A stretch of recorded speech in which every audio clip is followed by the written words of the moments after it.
But then again, the people who, well, I mean, I'll call it as well. The people who RP in the server and like try and change their character based on viewers' opinions, or like if they're like a meta chat opinion or some shit, like bro, I will say, bro, that's like what's the one I'm looking for? What's the one I'm looking for? Fuck, it's bro. You must be insecure about your fucking like about something if you're changing your character based on those opinions. Yeah, I mean, I don't know. Maybe we're just more immune to it than like some are, but like obviously I mean, Chem I and just don't Mac pay have been attention really to the noise. Chem and Mac have been really divisive characters since they've been in the city, like for especially for other groups like communities. And if role players go around engaging with those communities in any way, like either you accept the fact there's going to be negative opinions of your character and that they're probably not going to be the healthiest to read, or just that like as long as they're like if you're going into the chatter's realms, in my opinion, which is like the meta chats and whatnot, um obviously you still have to stick within the rules. You can't use any of the information and stuff, but changing your character to because of chatter's opinions and of a character or that their dislike for certain traits, I think you're right. It does very much read like you don't role play the character. You're letting You're not it role be playing the. influenced. Yeah, you're letting it be influenced by chatter's opinions, which means that your character is inherently just a hive mind character. Like you'll sway with the wind depending on what the community wants. It also means that if you're a part of a gang who has a content creator as its head, that your character will just become a mirror image of whatever the community dictates should be the ideal gang member for that content creator. Yeah. It's a hollow way to play a character. Essentially creates robots for the fucking group instead of individual characters to make a group interesting. Hence the thing where like you should have flaws. There should be a real, very real part. Obviously, invested Charles or like be mad about the flaws, but that's literally what makes it interesting. Like you shouldn't be trying to be the perfect person. I mean, Skull, you're right. Investment is really important, and this is like a touchy subject because like it's kind of the unspoken truth roleplay. For roleplay to be popular on Twitch, viewer investment is key to making that happen because people don't watch something they're not invested in. It's true with TV, it's true with movies, it's true with video games, especially single player ones.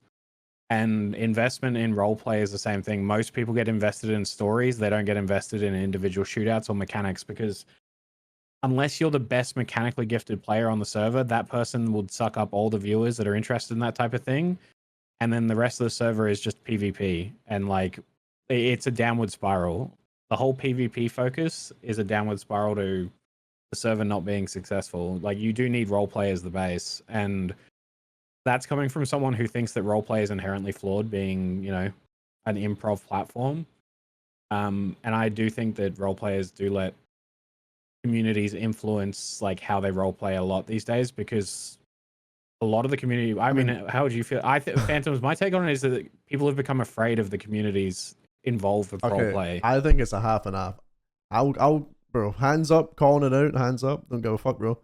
People do it because one, they're scared of the Charles and stuff having bad opinions on them, and two, they're literally doing it because they want the Charles to have a good opinion of them and then go to their stream so they can make money.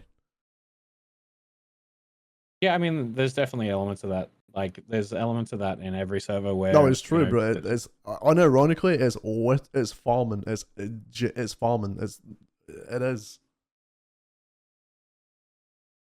If you're changing everything to what like the viewer thinks your character should be doing and stuff, you're literally trying to farm those people to come when you do that. At that point, you're doing something in RP for the sake of monetary gain than for the sake of your character's actual RP. Yeah. Which obviously isn't good in a roleplay based server.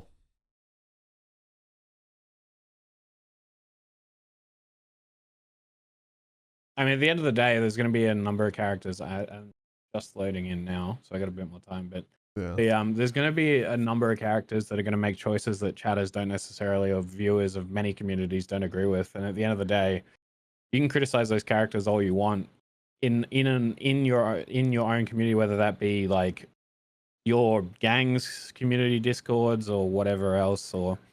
But the line that most people should draw is at criticizing like the people behind those characters. Like, unless it's done in like good faith.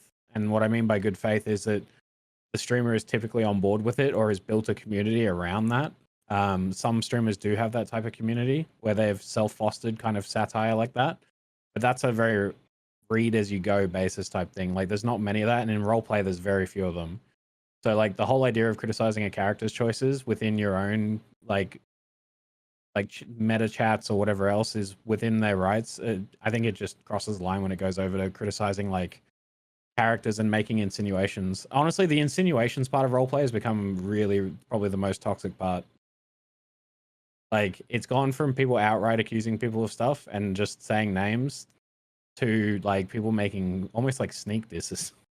Like both Yeah. chatters and stuff. Like and that's probably like the weaponization of communities is probably the worst part about things. Like the communities weaponize themselves. I'm not saying the streamers encourage any of this. They may not police it, but I don't think anyone outright encourages weaponization of communities. But the communities almost self-recognize that if they're vocal enough that they can influence stuff, at least they believe that. And so they go on these like crusades. And I think that's inherently the biggest problem with roleplay is the community crusades that groups put on. Usually in the name of a group that wouldn't want that in the first place. I tend to think it's better now than it was in 3.0. I can promise you it's not. Yeah. I can promise you it's not. Drip was right, bro. Drip was right about the thing about just the general cultures being way more fucking toxic.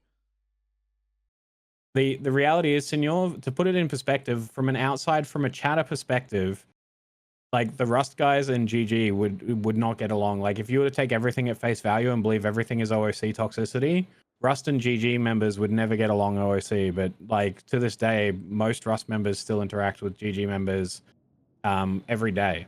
In fact, me, Phantoms, Jamba, like a whole bunch of people, we still play like video games and whatnot with GG members on and off quite regularly. So, but Bro, from a roleplay basis, you would never believe that. I literally shared an Airbnb with fucking Zuck at TwitchCon. Yeah.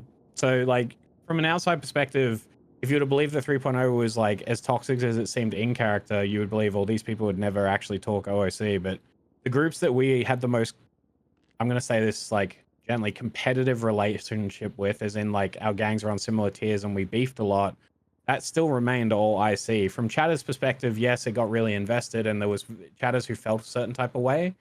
But once those conflicts were over, that was left in the server. And that was where it ended, right? Whereas, like, that's not always the case. Like, especially I feel like the server has become very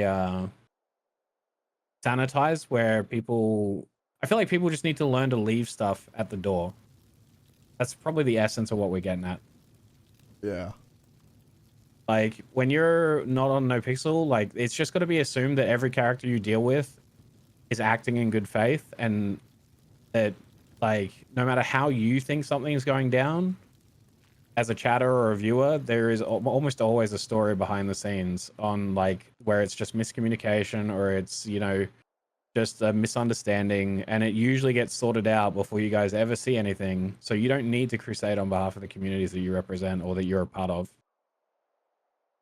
Work is work. Yeah, basically. Like,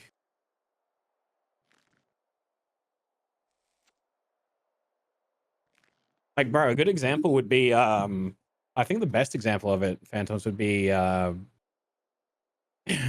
Bruno Brown and, like, Future, right? Like, Yeah. if you were to take, like, some of the shit talk from 3.0 that they gave each other, you would be like, these guys hate each other, OOC. And there's no way chatters would be like, they hate each other. There's no way they interact. But, like, they get along just fine, chat. Like, both OOC and now on their cops, like... Alnani says he fucking loves Drip. Yeah, like, there's a lot of assumptions from viewers that just never really pan out in the real world. But we're not going to give you guys, like, 411s and our real-life friends and real-life relationships and whatever else just to, you know, satiate a community interest in roleplay. You just got to take the characters as what they are, characters. And communities as a whole need to just stop assuming that everything is done maliciously.